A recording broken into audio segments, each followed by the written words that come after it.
After the unpredictable torrid year we had in 2020, the idea of making New Year's resolutions for 2021 might seem a tad overwhelming. Even if you're the type of person who is put off by New Year resolutions, experts say that in 2021, writing out one or two specific, small and attainable goals can help develop confidence and a sense of pride in improving one's well-being. Coach Lanre Olushola will be speaking on the complete guide to achieving our 2021 New Year goals for those who set goals. Welcome to the morning show, Lanre. Oh, thank you very much. It's really an honor and a privilege to be here. Thank you for having me again. Thank you for being here. What's your thinking on New Year resolution? Is it just a fad that people engage in, or is it something that one or people should take seriously? You know, only 8% of people year in, year out achieve all their goals. 92% of people fail, which means that, you know, it's not just about New Year resolutions, because guess what? People just keep doing it over and over and over and over again, and keep failing over and over and over again, and keep carrying it, you know, over every year. So it's not about setting New Year resolutions. Everything responds to principles. You know that success has a formula. There is a process. There's a methodology. There's a science to success. And so it is great to set goals because that is the highest of all human needs. Self-actualization. It gives you fulfillment, satisfaction, prosperity, peace, profitability, and everything that you want. However, you have to plan it. You have to strategize. You have to follow the principles. You have to follow, you know, the science of it. So it's not just about setting resolutions, especially after 2020, what we have all gone through. You know, a lot of us don't realize the impact psychologically, spiritually, emotionally, and physically on each and every one of us. So we must take a step back and do it differently. Albert Einstein says that the definition of insanity is to keep doing the same thing over and over again and expecting a different result. 2020 was a very traumatic year. And so for 2021, we must do things completely different. And so, you know, there are 20 steps that people must take if they want to get it right from 2021 and beyond. Go ahead with the 20 steps. Yeah, let me get my pen and paper. Let's listen. Please continue. Let's hear them. Let's hear a few of them, rather. All right. So the first one is you have to revisit 2020. And the first thing that you have to do about 2020 is you have to thank it. You have to be grateful and thankful for 2020 because, you know, three fundamental things changed. Number one, you changed. You're not the same person as you were before 2020. Secondly, you know, your world changed. And the third thing is your world's view changed. Your perception about life, about work, about life, about health, about everything changed. So revisit 2020 and ask yourself, what did 2020 do for you? If you're still alive, it means that your purpose is still relevant. Yeah. And so you must ask yourself, you know, what is it that I learned in 2020? If you have gone through all of that pain, if you have gone through all of that struggle, if you have gone through all of that anxiety, right, you have to learn from it. If not, you have wasted 2020. So what is it that 2020 came to teach you? What is it that you learned in 2020? Do you know that failure, difficulties, trials, and tribulations, they are your stepping stone to promotion? You don't move from primary 1 to primary 2 without having a test and an exam. You don't move from Form 1 to Form 2 without a test and an exam. You don't move from your first year in university to your second year in university without a test and exam. So for you to get promoted into 2021, you have to have passed the exam and the test of 2020. So what was the test for you? What was the exam for you? And what did you score? What did 2020 come to teach you? The second thing that you want to do is you must reconnect with your spirituality. Look, if there's nothing else that we learned in 2020, you must know that there is a God, right? And you must know that your life is not in your hands. The exclusive right of life and death is in God's hands. So you must reconnect with your spirituality. You must reconnect with yourself, your spirit, your soul, your body, your environment, and your relationships. You must reconnect with the Almighty God, the one that gives life and breath. and you must develop a personal relationship with him. And then you must reconnect with other people. Now, it's not everyone in your environment that is supposed to be in your environment. There are people that are supposed to be around you. Now, it is not only for positivity, because Judas needed to be around Jesus Christ. And Judas helped Jesus Christ fulfill his purpose. Exactly. So there's some people that will bring difficulty, problems, challenges into your life. You've got to be able to be discerning spiritually, to know the right kinds of people that you want to let into your inner caucus, your middle caucus, and into your outer caucus. The third thing that you want to do is you have to renew your hope, your faith, and your love, what I call grace, the three universal spiritual values. You have to live by those three universal values: hope, faith, and love. And you have to give hope to everyone around you. You have to live a life of faith, absolute faith, and you have to live a life of love. Owe no one anything but love. Number 4, you have to get a revelation. Now, we have moved away from the dispensation of information. We have moved away from the dispensation of education. We have moved into an era of revelation. And you can only catch revelation, you can't learn it. Revelation is caught, it is not taught. Revelation is caught in a place of prayer and meditation.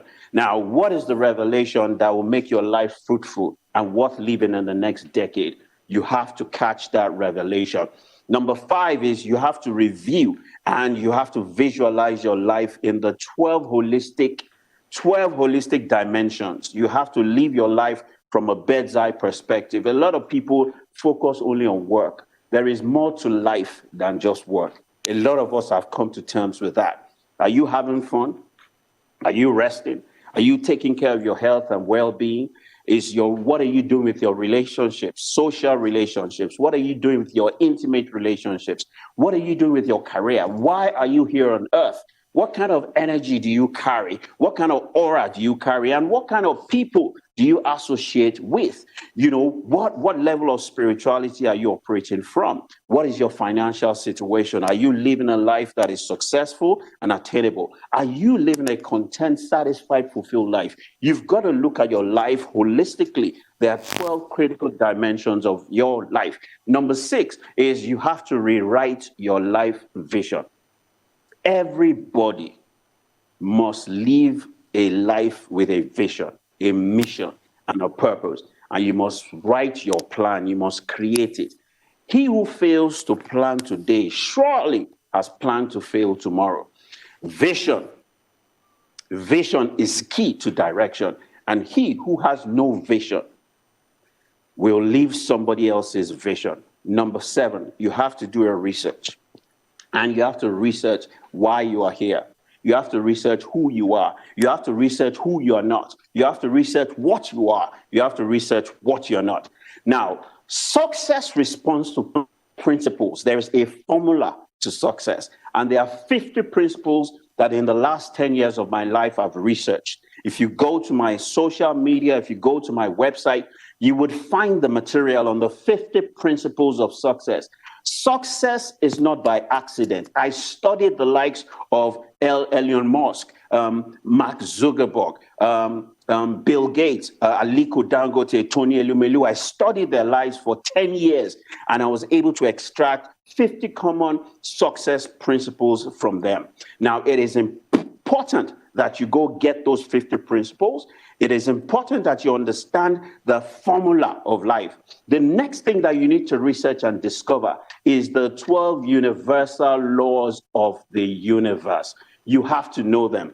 You have to live them. The law of divine oneness, the law of vibration, the law of action, the law of correspondence, the law of cause and effect, what we call karma, the law of compensation, the law of attraction, the law of perpetual transmutation of energy. We are all energy, and everything around us is energy. And what is the energy that you are receiving? What is the energy that you are putting out? What is the energy that you are creating? The law of relativity, the law of polarity, the law of rhythm, and the law of gender. It is very, very important that you understand those universal laws. It is important that you understand the 50 fundamental principles of success and you live them on a daily basis. The 8th thing that you want to do in 2021 is you have to take time out to reflect and to meditate. Which of those principles do you need to put in place now? For what and how? Which of those laws are you struggling with and you need to develop? Which of them are you natural with? Which of them will help aid you, move you faster towards your goal in 2021? The ninth thing you want to do is you want to reorganize your life. You want to reprogram your thoughts, your perceptions, your beliefs, your emotions, your decisions, and your behaviors based on all of those principles, the 50 principles, based on all of the formula of success, and based on all the 12 universal laws of the universe.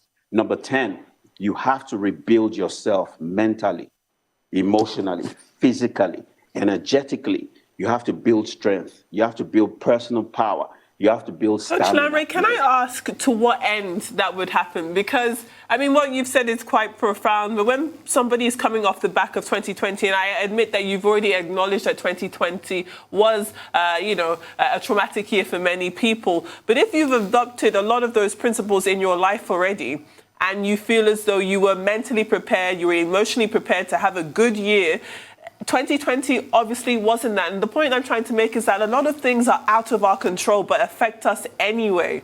So when you have that knowledge in the back of your mind, surely it is difficult to look at goal setting and achievement making in 2021 the same way.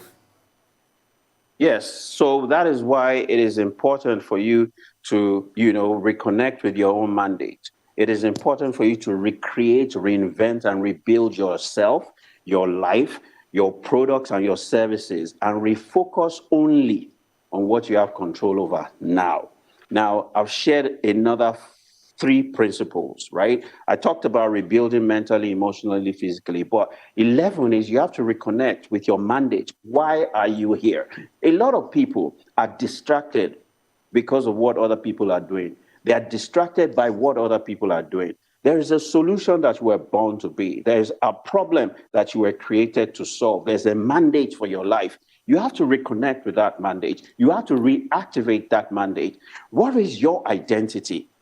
What isn't your identity? What is your purpose? And that is what you need to recreate. That is what you need to reinvent. That is what you need to rebuild. You've got to rebrand yourself, and you've got to refocus only on the things that you have control over. And what are the things that you have control over? You are only in control of the things that you are here to do. Now, look, I said to you that you have to ask yourself, who are you? But more importantly, you have to also ask yourself, who are you not? You also have to ask, yes. Who are you? We will keep you on pause. We'll go for a break. When we come back, you will continue from where you left off. Is that okay? Excellent. Yeah. Excellent. Good, fine. We'll be back in a bit.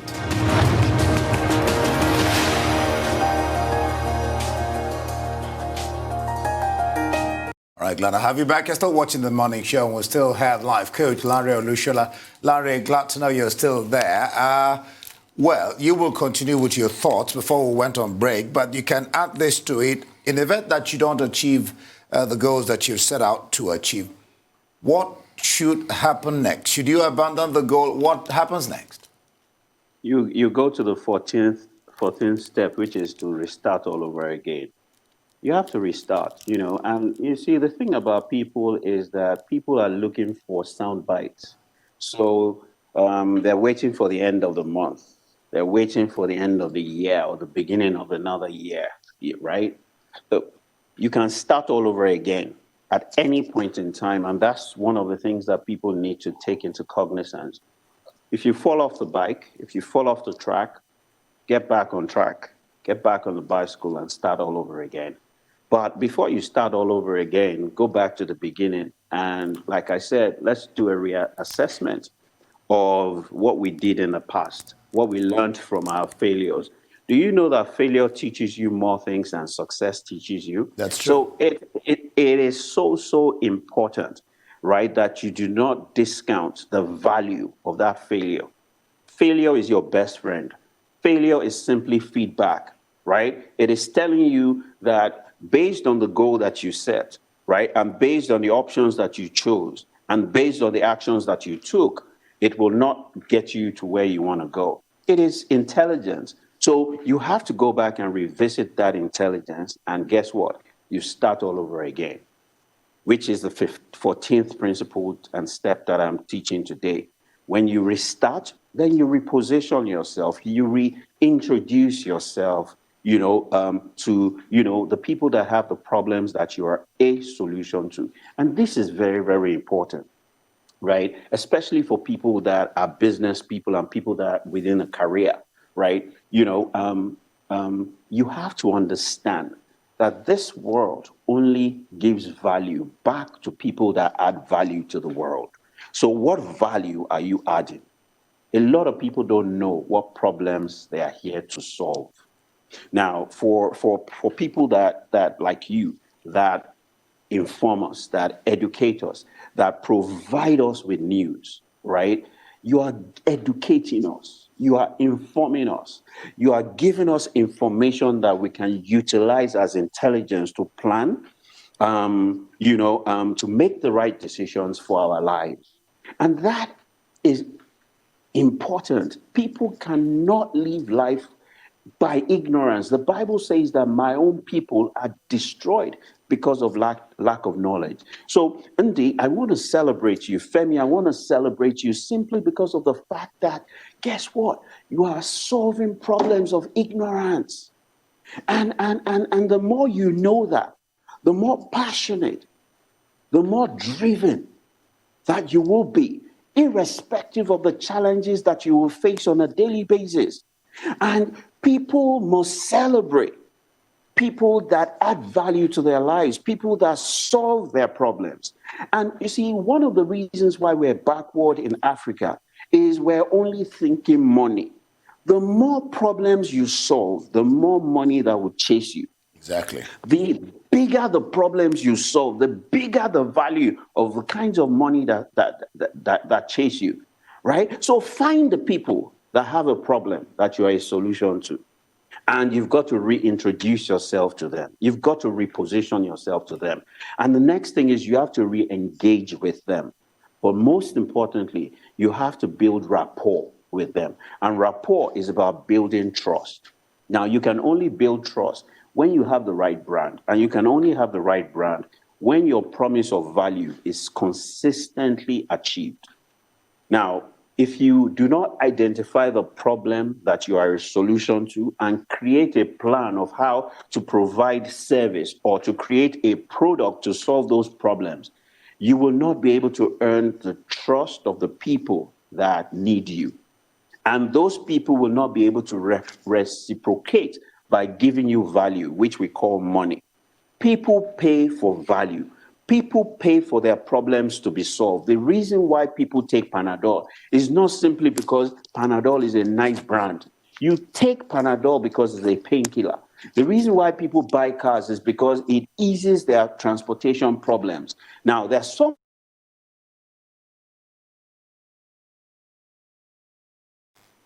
Coach Lamre, can you hear us? It seems as though we can't hear him. While we work on re-establishing that connection, he has been, again, another guest who's been dropping lots of nuggets. Oh, we have him back. We have him back. Please continue. Hello? Yeah, go yes. It is therefore important that people find the right people that they are sent to. Frustration comes when you are trying to solve the problems that you are not here to solve. When you are trying to solve problems that you are not equipped to solve. When you're trying to solve problems that you are not developed to solve. Find the problem, develop yourself in solving those problems, passionately solve those problems, but make sure that you are constantly, adding value to humanity. Now, based on all of those things that I've talked about, you now need to constantly be readjusting. They say that the man with the most flexibility in thinking and behavior is the one that consistently succeeds. The fact that I did it yesterday and it worked does not mean that it will work tomorrow. Tradition kills. Tradition kills. You have to constantly be dynamic and flexible and be able to readjust. Now, at the end of each day, you've got to revisit your day and be grateful for everything that happened to you. Gratitude is key. Now, you have to keep a gratitude journal every day.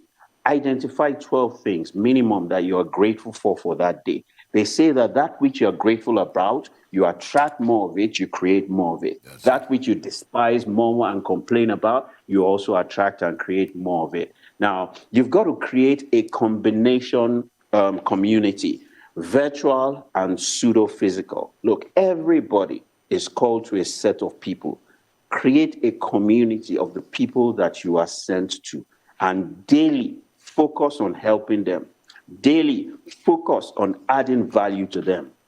All right. Daily focus on Let's solving their problems. let's take it to the next level. Femi wants to come in here. Thank you. Yeah. Thank you. I mean, I know you talked about identifying the lessons that you learned in 2020. And I do keep on looking back towards that year because we're still very early on. It's only the second day of 2021. only the second day of 2021. But, you talked about learning, identifying lessons that you learned. And I think personally, one thing I did learn is that things can happen with far less than we think we need.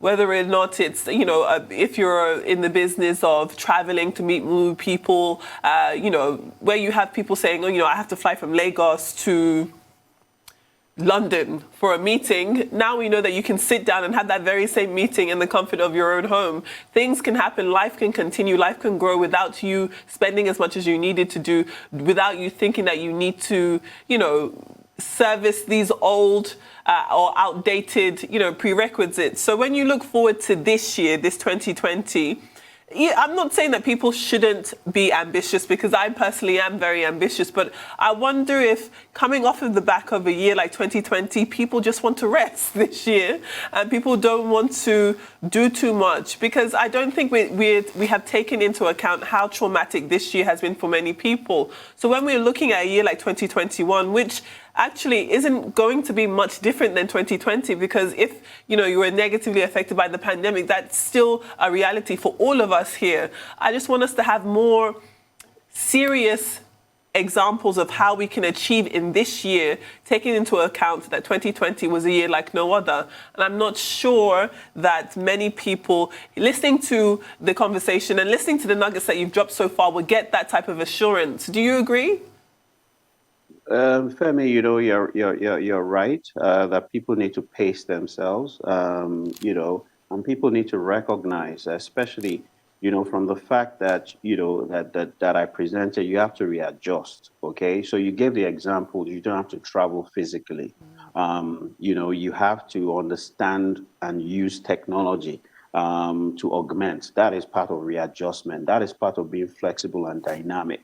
You have to revisit your reality, and you have to change things within your reality. However, look, it is important for you to recognize that when you pause, when you stop, right, the whole world is still moving. Yep. And movement is key to life. In fact, movement is life. Progress is life. That's it. So it can be what the Japanese call kaizen, small, incremental, but consistent movement. But you cannot afford to stop. Because look, even though you are waiting, even though you are reflecting, there's a scripture that says that those that wait upon the Lord shall renew their strength. They shall mount up with wings as eagles. They shall walk and not faint. They shall run and not be weary. Now, even though you are waiting, you are mounting up with wings as eagles. You are running, you're walking. There is movement, because life in itself is movement, and movement is life. And so you cannot afford to stop or pause. You have to keep moving, because every day you live, you are dying. Every breath you take, you are dying. You are taking one breath less. You are living one day less. So the big question is, what are you dying for? One of my mentors, Steve Jobs, every day before he steps out, he stands in front of a mirror and asks himself, that which I'm going out to do today, if today was my last day on earth, would I be going out to do it? And if the answer is no, right, he will go back and replan and re-strategize for the day.